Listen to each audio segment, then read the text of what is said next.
Hey guys, so in this video we are going to start implementing the game logic, and for that we will need to see what is a variable, and we also see how to use variables in our program.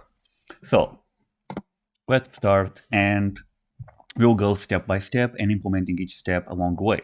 But the idea here is that the first two steps we'll just assume that we have like static values, and then we'll come back later to implement these steps in a proper way, because it involves some more complex logic that I don't want to introduce right at the beginning. So for example, on the first step, we have like user chooses to play with odds and or evens. Here, instead of implementing the actual logic for this, because it would involve asking for the player input and stuff like that, we are just going to assume that the player always chooses to play with odds and the computer is always playing with evens. And for that, we are just going to write that to the console. So we already know that the console.writeLine is a command that writes stuff to the console. And between the parentheses, we need to pass a string. And to write a string, we need to use double quotes. And inside double quotes, we write the message. So in this case, what we're going to say is that user is odds. Don't forget to close this with a semicolon.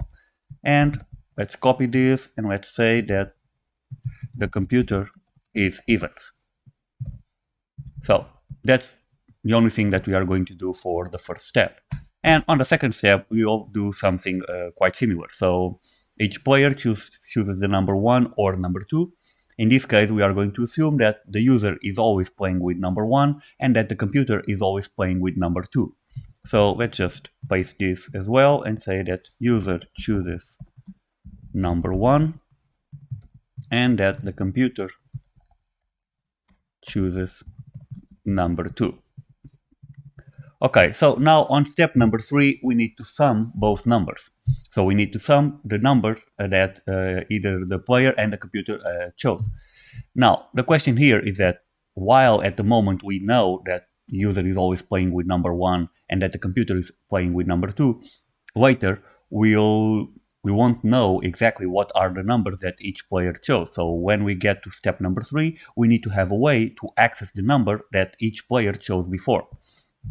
And basically for that, what we need is a variable. A variable is a way of storing data that we need to reference and change during the program execution. So for example, in this case, we need to store the number that each player chose on a variable so that on step number 3, we can use those variables to sum the numbers and do all the logic that we have after that. So basically, when we want a variable, when we want to use a variable, we need to declare a variable. And declaring a variable basically consists in telling the computer to reserve a space in memory for us to store some data in it, to store some value. So in this case, we are going to ask the computer for 2 spaces in memory.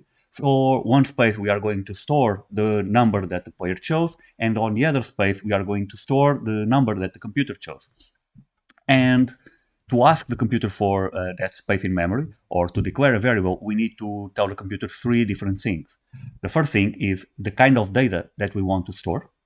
The second thing is we need to give a name to that space in memory so that we can easily reference that space in memory or that value through the program execution. And we also need to give that space an initial value. So we need to ask the computer, okay, give me a space. So in this case, for example, for the player number, we are going to ask the computer for, okay, give me a space in memory where I can store whole numbers, where I can put a whole number, a value, inside. I'm going to call it something, and the initial value is going to be, in this case, is going to be 1, because it's the number that we are going to assign the player at this step. So, and how do we declare a variable?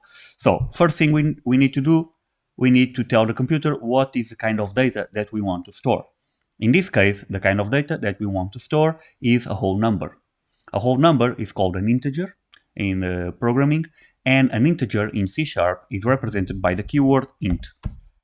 So this is how you, every time you need to declare a variable that stores whole numbers, you use the keyword int to say to the computer, okay, I need a place to store integers. And after the data type, we need to give our variable a name.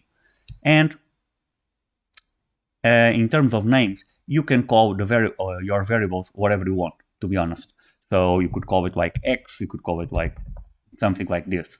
But this is not a good practice, of course, because the problem here is that when you have a single variable, yeah, maybe you can get away with it. But when you start having like dozens or hundreds of variables, it gets really hard to understand and to read the code. Because if I look at this somewhere down here in the program, if I look at, you are using this variable, and if I look at this name, I have no idea what's inside this variable. So I need to go back and try to understand what this variable stands for.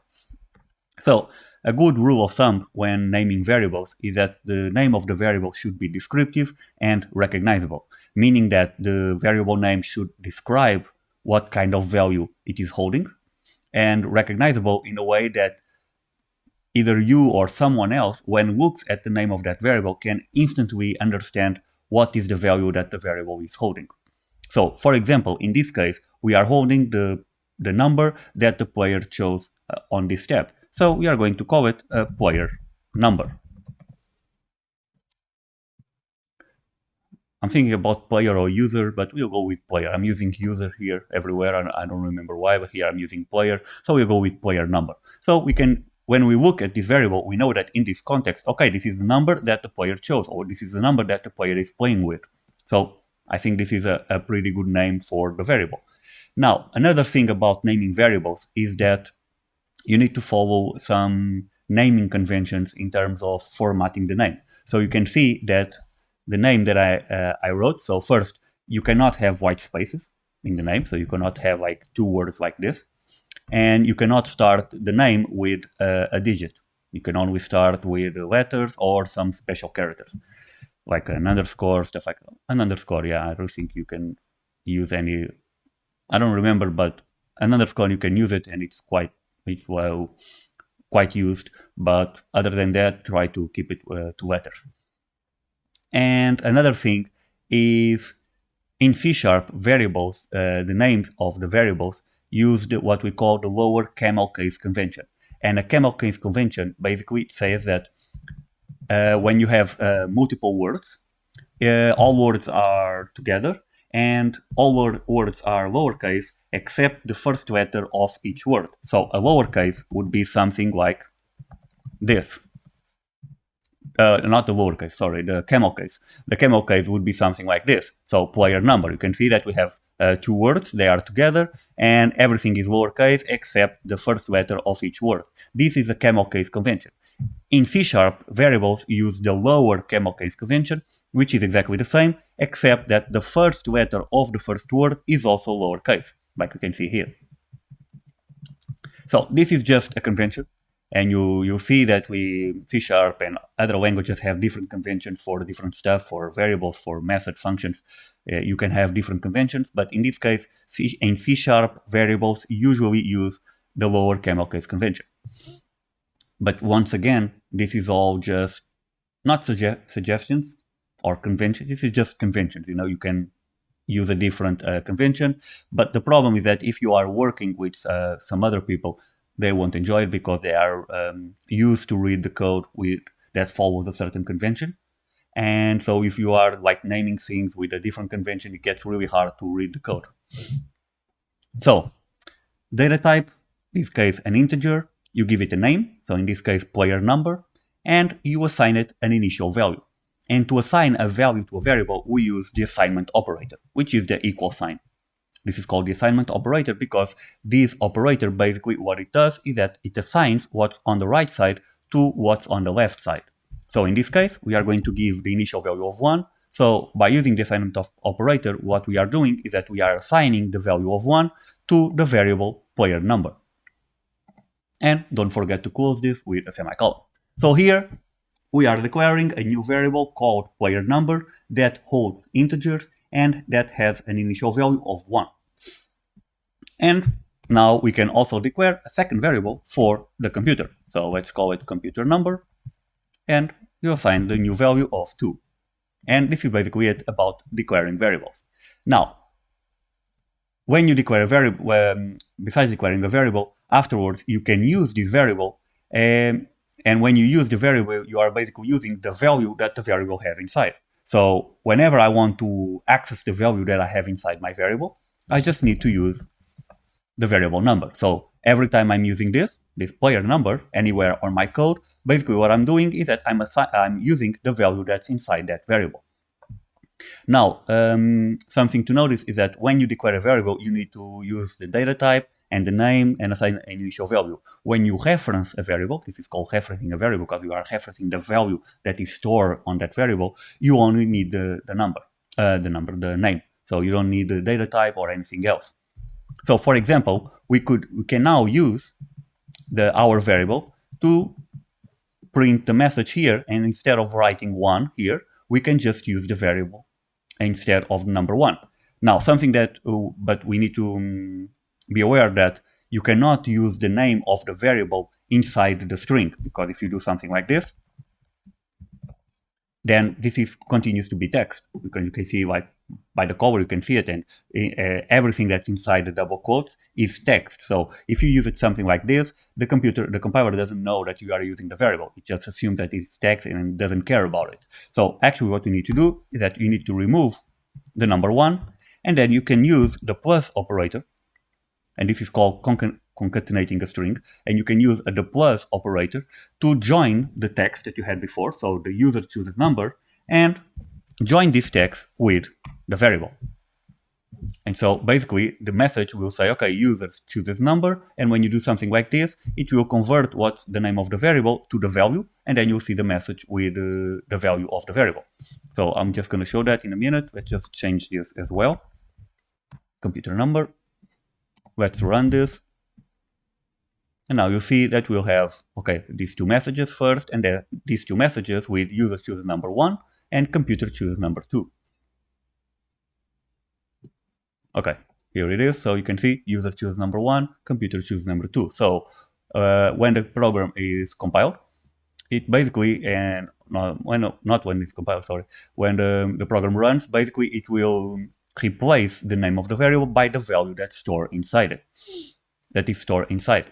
So for example, if we change this value to 5, and now I run again, you see that we have user chooses number 5.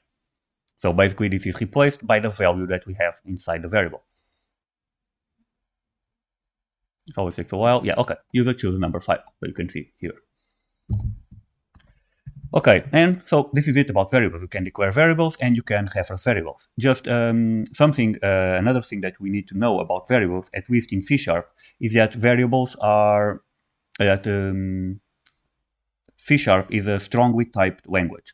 And what this means is that first, you always need to declare the type of data that you want to store. I mean, I'm saying always, right now you don't have, right now you can also use like var in C#, but let's not, and var is like a generic term that you can use to declare variables any type, and basically what C# is what it makes when you declare a variable with var is that it infers the type of data that you are using when it compiles the program. But right now, let's assume that you always need to declare the data type, so you always need to say it's an int, a string, or other data types. And the second thing is that once you declare a data type for a variable, you cannot change the type of data that you store inside that variable. So for example, if you say that, okay, player number is equal to 1, and it is an integer variable, then you cannot say that now player number is equal to some text. You cannot do this, okay? So if it's an integer variable, it only accepts integers for the rest of the program execution. And yeah, so this is it about variables. This is what I wanted to show you guys. So on the next video, we are going to actually perform some operations with these variables. So I'll see you on the next video. Thanks.